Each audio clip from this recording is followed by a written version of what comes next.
parce que l'image est une image que je travaille sur tissu depuis assez longtemps.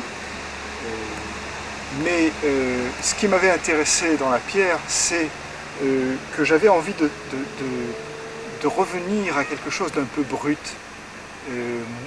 Le tissu étant quelque chose de très culturel, disons. Hein. Donc, j'ai toujours été séduit par ce qui existe chez nous, c'est-à-dire les murs de pierre comme ça entassés, qui sont généralement faits pour retenir la terre sans présence même de ciment, simplement ce qu'on appelle chez nous les barres, les planches. Oui, Fluxus d'abord, évidemment, puisque chronologiquement, c'est quand même en 63 que Fluxus apparaît à Nice, et que depuis 58, je fréquentais le groupe qui gravitait autour de la boutique de Ben. Enfin, le groupe, c'était pas vraiment un groupe, tout était très informel à l'époque.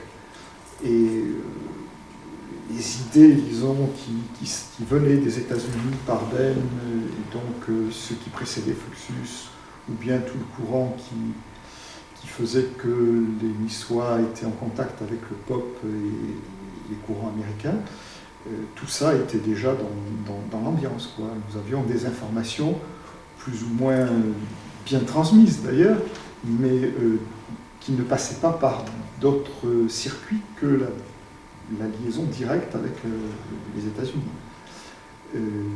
Donc j'étais un peu réceptif à ce genre de choses, alors qu'à l'époque j'avais pratiquement abandonné la pratique des arts plastiques, si ce n'est quelquefois un peu le dessin, les choses, enfin bon, un petit peu amateur, disons, puisque je me situais plus dans l'écriture.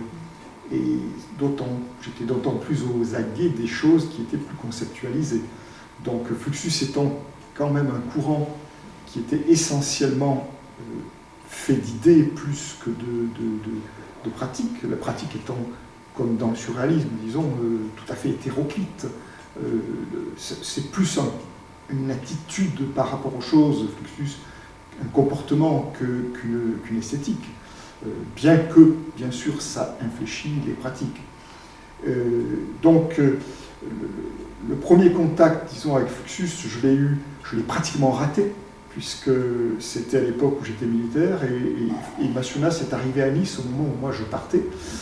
J'étais en permission et je partais le soir même où commençait la première manifestation Fluxus à Nice.